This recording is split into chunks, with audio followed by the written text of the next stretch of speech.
Hi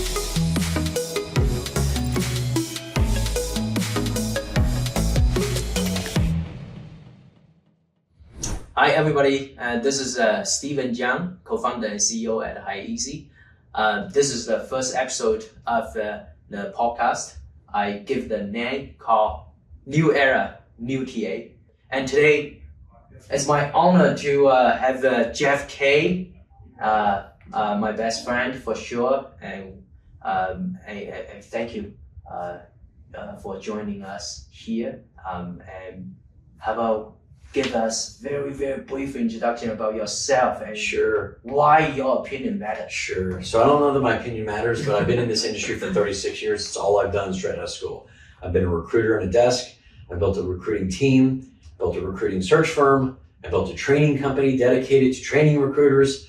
And so that's really all I've done for the last 36 years of my life, between Kate Bassman, DRI, which is part of Starfish, Next Level Exchange, Sanford Rose Associates, Dimensional Search, Recruiter University. My entire life is dedicated to elevating the competencies of recruiters around the globe. So it's a passion. I love doing it. And I absolutely love the relationship that you and I have built over the years and us utilizing HiEasy. So I'm going to turn the table on you and ask you quick. What is it that I'm curious, what motivated you to want to create in a world of a lot of different podcasts? What was it that caused you to say, this is something that you wanted to create? I think at this moment, this TA industry is a lack of deep thoughts. A lot of thoughts here and there, right, but not deep in my opinion. So we want to bring honest and deep thought. I'll do my best. You are the first person I invite, and also the first thing came up in my mind, and also for sure because of the very close personal relationship I with here. Much less of us. Alright. So, okay, we talk about a lot of new things, and for sure in the future episodes we will keep talking about the new technologies. But I want to take 1,000 steps back. In the past decades, many waves of technologies. And before we talk about what's new, I want to talk about what's not new, but fundamental, and most likely won't change. So that's something I want to learn from you. So tell me, you have been working with so many recruiters, and you hired and worked with probably thousands of them. And what's common in those very successful recruiters? So that's a great question. I'd love to tell you there's some DNA strand that we could chase to identify what that great recruiter looks like. Interestingly enough, embracing change is necessary to be a great recruiter. But I'll phrase it to you like this. So think of there's an expression, right? You can't teach an old dog new tricks. I would disagree. I think the old dogs, the recruiters that have been in this industry a long time, have had to adapt. Yeah. And they've adapted from literally a fax machine to the internet to email to a variety of different career-related, job-related matching mechanisms and methodologies and programs and data sources and engagement platforms. And all these things have had to be learned. And I think they're incredibly valuable. So to your point, I think the idea of veteran recruiters needing to learn how to embrace all of these new kinds of forms of technology is essential. Yeah. I would flip it and say, but do the new dogs understand the old tricks? And I think there is an area that isn't talked about a lot, which is the answer to your question. What makes the great recruiter? The ability to communicate effectively, the ability to articulate perspective with insight, but also facts and data, and doing it in a way that you're engaging, to ask the right questions, to have the right body language when you're communicating with someone, to be able to influence the outcome and direction of a behavior. All of these things are interpersonal communication skills. Questioning, communicating, listening, talking, all of that skill. Think of anything and everything for decades that people did to sharpen their skills in how to communicate. Because that's what being a recruiter was learning how to be a great communicator.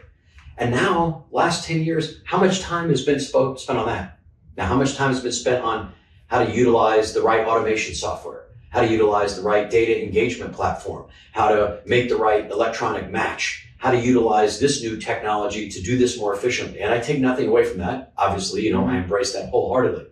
So I think whether it's a new recruiter or an old recruiter, the thing that hasn't changed is the ability to communicate with another individual. All of these things, whether it's getting the right data, getting the right mechanism, it's all a funnel designed to do what? Have quantity of quality conversations with, in this case, a candidate, to learn more about that person, to understand who they are, their needs, and then try to find the appropriate match within that organization that you're representing. Well, in order to do that, you have to have the art of being able to learn how to communicate effectively. So what I would say is, how much time are you spending learning the top of the funnel, all the technology? Now, how much time are you learning on the bottom of the funnel, how to communicate with the person? And I think that script needs to be flipped. More emphasis now needs to be put on the art of communication and effective relationships and how to communicate effectively, particularly with so much focus having been on technology for the last decade. I think based on today's AI's capabilities, there will be a lot of the capabilities owned by the tools, and data will be taken over by the AI agent. Okay, then what's left probably is exactly the bottom of the funnel you just mentioned about. And people want to have the effective and great human communications. Right? So, and I remember many years ago you showed the one slide at your SI, the conference, and 3 bubbles, right? Data. So tell me more about that. Yeah. So I've thought it breaks down into, in recruiting, think of data. If you wanted to think of data, what's the data relevant for you? So think of, as a recruiter, what's the market you're recruiting? What are the roles you fill? And who are every single possible person within those roles? Yeah. Now, someone might work in a hospital in recruiting, and therefore they want to place nurse management. And there's a certain number of hospitals in the country, and every nurse that works there. Other people might place IT people or accounting and finance in a city. Much broader. But at the end of the day, if you said data is everyone who's in the role, the type of roles that you fill for the organization that you're at, in the case that you're a talent acquisition, a corporate recruiting individual, or the clients you work with if you're a third-party recruiter. That's data. Okay. And that one will be taken by AI. Okay? Sure. And all the information that's out there, data is, we all agree, like, we are the data, right? We are the product on this thing. Yes. So our email, our mobile phone number, our ability to communicate video-wise, our mailing address, which nobody uses anymore, right? All those things is part of our data profile. Okay. Engagement says, next part, how am I going to go interact with them? So if I want to sell toothpaste, what do I want to do? Do I want to sell my toothpaste on TikTok or AM radio? Do I want to sell it on TV or newspapers? Do I want to sell it on the internet? And the answer, of course, if you were sitting in the halls of the companies that make this, is all of the above. We want to meet our customer where they are. We're not going to only be in one place. We're going to be everywhere where our customers are. So what does that look like in our world? It looks like email. It looks like our mobile. It looks like our social medias, LinkedIn.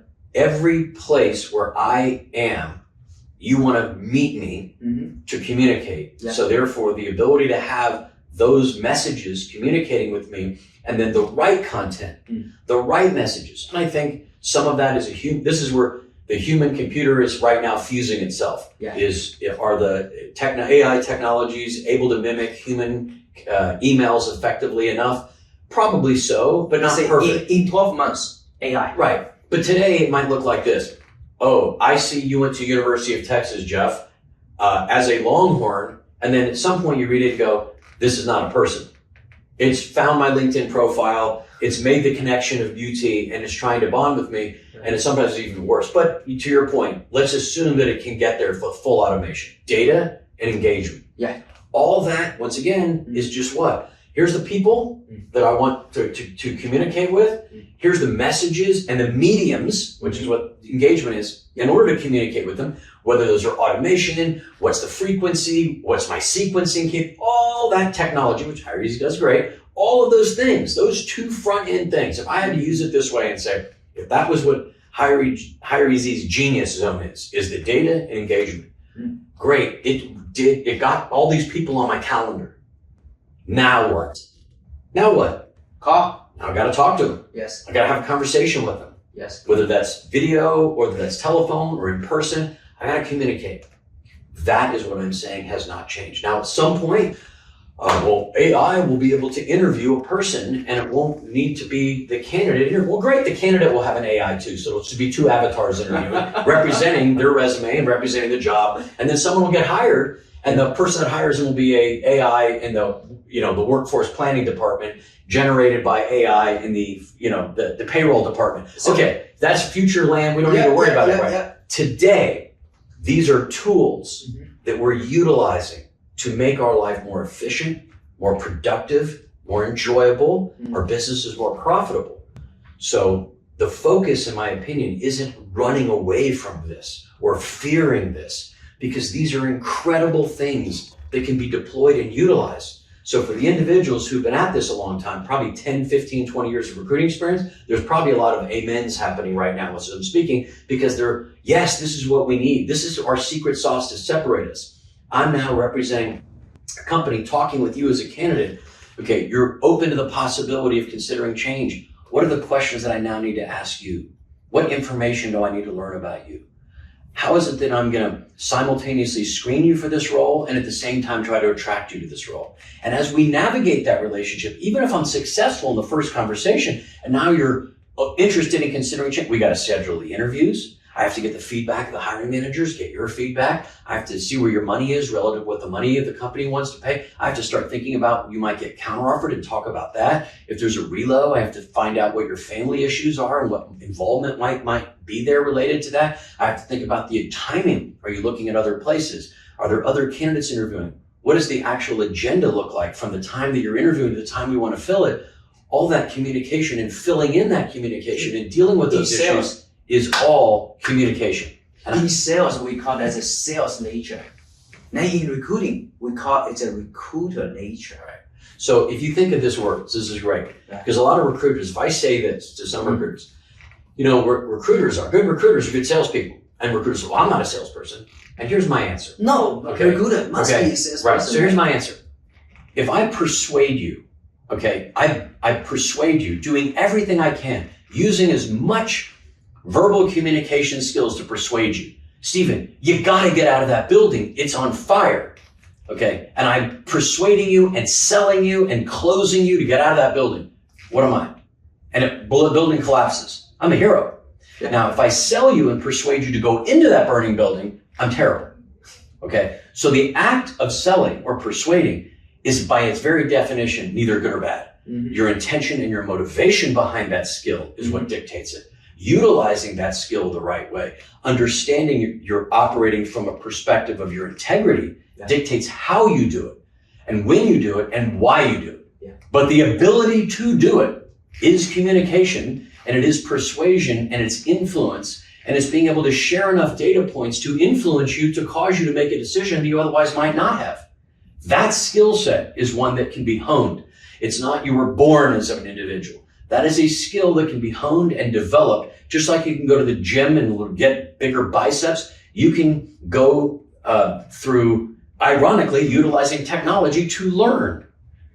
Whether it's watching a podcast like this or a training video or sitting next to another person that's an expert and listening to them, whatever those methodologies, dozens of methodologies, start with this framing. What am I doing to get better today in my skill as a search professional, as a recruiter, and my ability to understand and communicate more effectively with the candidates that I'm trying to attract to the organization that I'm at? How am I getting better there? Wonderful. Okay, so let me summarize this. My three takeaways. Okay, number one, recruiters need to enjoy effective communication. Need to have the desire of having that capabilities. Second, there is a certain recruiter nature, okay, and probably never decide good recruiter or great recruiter. Somehow I can feel that, and I have been working with our sales department a lot, okay, so I can feel some people, they were born to be a salesperson, okay, great chemistry, immediately created, right, and on spot. So that's a sales nature. And for recruiter, I think it also there's a certain recruiter nature. That's my second takeaway. And third, I think there's a new dogs need to learn the old tree. Yeah. That's something very, very, very interesting, very insightful to me. And first time I heard about this, okay, that's very interesting. Yeah, the old dogs are all learning new tricks. We have to. You have to learn how to use technology in today's world. But do the people who are experts in technology, what are they doing to learn the other kinds of skills, life skills, if you will, in doing this? And I'll just say this. I think this is what you asked me what a great recruiter is. This is what a great recruiter is. If I was recruiting for HireZ and you were a candidate, I want to understand everything I can about you. And at some point, one of two things are going to happen. I'm going to see a HireZ tattoo on your head. You won't see it, but I'll see it. I'll know why it is that you're a good fit. Or I'll know why you're not. And this is the most important thing. Not being attached to the outcome is important. Being attached to the process to have you see what I see is. If you see what I see and decide that it's not the right fit, or if I don't think it's the right fit and you trying to get me to see why I'm wrong, if one of us is not able to share with the other enough information to cause that person to shift their perspective, then passing and moving on is the best answer, which is a great answer. So the mindset has to be, no is actually a great decision because it's a decision. And I can feel just as comfortable and happy with no as I can with yes. You know the worst? Maybe, not now, not yet, not sure. And by the way, the same is true of a hiring manager. The objective of a hiring manager should be to walk away to the interview and have two things, ready? One, you want to hire the candidate, yes or no? Just a yes or no. If you do, great, let's go make them an offer. If the answer is I don't know, then what did you not do in the interview that prevented you from finding out the answer of yes or no? And the second is, does the candidate want to work for you? Because if the candidate doesn't want to work for you, it doesn't really matter what your opinion is. Yeah. So your two objectives, one, have the candidate want to work with you. Two, decide whether you want to work with them. To the candidate, two objectives. One, if the company doesn't want to hire you, it doesn't matter what you think. So one objective has to be, have them want to hire me. Second, do I want to work there? Now, what's going to allow you to decide those things? Your communication, your interview, what's happening in an interview, sharing of information in the right way to cause that person to formulate a decision. Therefore, a great recruiter is obsessed with getting decisions, not obsessed with getting the decisions that they think are best, but the decisions that are best for those people, and focusing on helping them arrive at the best decision with you providing your data and insight and your knowledge and your wealth of knowledge and experience is what's important in that area. So learning how to do that in a respectful, thoughtful, empathetic, understanding tone is key. And that's a skill that can be honed like any other skill. Shouldn't that be the very fundamental core skill set for any person who wants to have their own search firm? First, for sure. And I would say this of any recruiter. If you view you work for anyone other than yourself, in my opinion, you're not allowing yourself to unleash your full potential. What I mean by that is you have to take an ownership and author. You're the sole and uncontested author of your life, and you're the sole and uncontested author of your career. If you take that mindset, well, no, I work at this company, in this department, for this person, and if you take an entrepreneurial mindset that your role is your business and treat your role as the CEO of your role. You're the CEO of your life. You're the CEO of your role. Now, what is it that you're going to do to maximize the best possible outcome for that role? What is it that the role needs to do in order to, it's like a company. What is a company besides a compilation of a bunch of people? Otherwise, a company is just a legal document filed in the state. It's just people coming together to form a collective community to execute on something. Yeah. Good. So your job is to execute on your job. Be the CEO of that job. Decide what optimum success looks like, and then ask yourself, what am I doing and how am I executing on the vision of the CEO of that job, of that role? Every great recruiter does that. Whether if you want to own your own recruiting firm, act like it. And then maybe one day you will. If you want to run a TA department, act like it. You don't act like the leader once you're the leader. You act like the leader when you're not the leader, and that's what allows you to become the leader. I think that's number one. And I think number two, and that's why our company is called Next Level in the recruiting side, which is I believe every single person has today what I would call their achievement. It's what you've achieved. You. Everything you've built, you've gotten to today. That's your achievement. All of us have this thing over here. It's called our potential. Mm-hmm. There's always a gap between our achievement and our potential, right? Always a gap. And by the way, what happens when you close the gap till you hit that new potential? Well, doesn't that open up just another potential?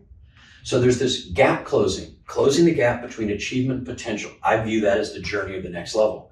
And the beauty is not arriving at that potential. It's the journey of trying to close the gap.